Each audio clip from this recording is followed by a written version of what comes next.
ଆପଣ କେବେ ଭାବିଛନ୍ତି କି ଯଦି ଆପଣ ଶୋଉଥିବା ସମୟରେ ମଧ୍ୟ ଆପଣଙ୍କର କୌଣସି ଇନକମ୍ ସୋର୍ସ କାମ କରୁଥାଏ?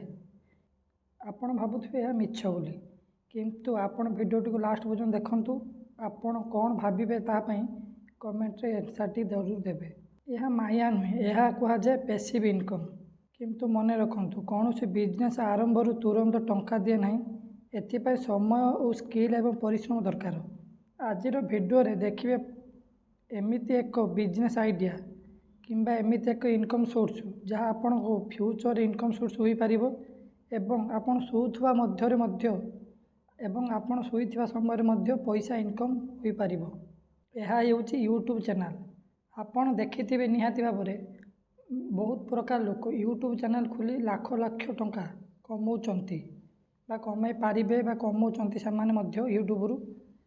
ଯଦି ଆପଣ ବି ଗୋଟିଏ ୟୁଟ୍ୟୁବ୍ ଚ୍ୟାନେଲ୍ ଖୋଲୁଛନ୍ତି ତାହେଲେ ଆପଣ ବି ଭବିଷ୍ୟତରେ ବା ୟୁଟ୍ୟୁବ୍ ଚ୍ୟାନେଲ୍ ମନିଟାଇଜ୍ ପରେ ଆପଣ ମଧ୍ୟ ବହୁତ ଟଙ୍କା ବା 15,000 କିମ୍ବା 10,000 ଟଙ୍କା କମାଇ ପାରିବେ। ଆପଣ ନିଜର ନଲେଜ୍, ଏକ୍ସପିରିଏନ୍ସ କିମ୍ବା ଇଣ୍ଟରେଷ୍ଟ ଉପରେ ଭିଡ଼ିଓ ବନାଇ ପାରିବେ। ଯେପରିକି ବହୁତ ପ୍ରକାର କ୍ୟାଟେଗୋରୀ ଅଛି। ଏଜୁକେସନ୍ କ୍ୟାଟେଗୋରୀ, ଯେପରିକି ପିଲାମାନଙ୍କୁ ପାଠ ପଢ଼ାଇବା, ଫାଇନାନ୍ସିଆଲ୍ ଆୱାରନେସ୍, ଯଦି ଆପଣ କୌଣସି ଟ୍ରେଡ଼ିଂ କରୁଛନ୍ତି ବା କୌଣସି ଇନକମ୍ କରୁଛନ୍ତି ତାହା ବିଷୟରେ ମଧ୍ୟ କହିପାରିବେ। ଟେକ୍ନୋଲୋଜି, ବହୁତ ପ୍ରକାର ଟେକ୍ନୋଲୋଜି ଅଛି, ତା ପାଇଁ ମଧ୍ୟ ଆପଣ ଭିଡ଼ିଓ ବନାଇ ପାରିବେ। ଏବଂ କୁକିଂ, ଆପଣ କିଛି କରିବେନି, ବାସ୍ ରୋଷେଇ କଲା ଟାଇମ୍ରେ ଭିଡ଼ିଓ କରିକି ୟୁଟ୍ୟୁବରୁ ପକାଇବାକୁ ପଡ଼ିବ। Cooking channel idea. ଫିଟନେସ୍, ଯଦି ଆପଣ ଜିମ୍ ଯାଉଛନ୍ତି କିମ୍ବା ଘରେ ଏକ୍ସରସାଇଜ୍ କରୁଛନ୍ତି ଏହାକୁ ଭିଡ଼ିଓ କରି ମଧ୍ୟ ବ୍ୟବହାର କରିପାରିବେ।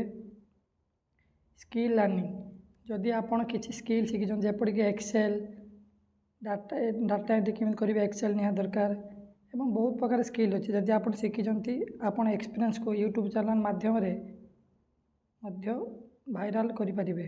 ଏହାର ଗୋଟେ ଫ୍ୟୁଚର୍ ଏମିତି ଅଛି କି ଯଦି ମନେକର ଆପଣ ପ୍ରଥମ ଭିଡ଼ିଓଟି ପକାଇଛନ୍ତି ତାହା ମଧ୍ୟ ଫାଷ୍ଟ ଭିଡ଼ିଓରୁ ଭ୍ୟୁ ନ ଆସିଲା ତ ସେଇ ଭିଡ଼ିଓଟା ପୁରୁଣା ହେଲେ ମଧ୍ୟ ଫ୍ୟୁଚରରେ ଅଡ଼ିଏନ୍ସ ପାଖକୁ ପହଞ୍ଚିପାରେ। ଆପଣ ଭାବିବେନି କି ପ୍ରଥମ ଭିଡ଼ିଓ ଅପଲୋଡ଼ କରିଦେନି, ଭ୍ୟୁ ଆସୁନାହିଁ, ଚ୍ୟାନେଲ୍ ଆଉ ଭିଡ଼ିଓ ପକାଇବିନି। ନା, ସେମିତି ନୁହେଁ। ସେଇ ପୁରୁଣା ଭିଡ଼ିଓ ମଧ୍ୟ ଫ୍ୟୁଚର ଅଡ଼ିଏନ୍ସ ପାଖକୁ ପହଞ୍ଚିପାରେ। ଯଦି ଆପଣଙ୍କୁ ଭିଡ଼ିଓଟି ବା ଇନଫର୍ମେସନ୍ଟି ଭଲ ଲାଗିଲା ତ ତାହେଲେ ଚ୍ୟାନେଲ୍ଟିକୁ ସବସ୍କ୍ରାଇବ୍ କରିଦେବେ। ଏବଂ ଲାଷ୍ଟ ଗୋଟିଏ କଥା, ଏହି ଭିଡ଼ିଓଟି କେବଳ ଏଜୁକେସନାଲ୍ ପର୍ପଜ୍ के लिए ଥିଲା। ଏହା କୌଣସି ଫାଇନାନ୍ସିଆଲ୍ ଆଡ଼ଭାଇସ୍ ପାଇଁ ନୁହେଁ। ଆପଣ ରିସର୍ଚ୍ଚ ମାଧ୍ୟମରେ ଆପଣ ଆଗକୁ ବଢ଼ିବେ। ରହୁଛି।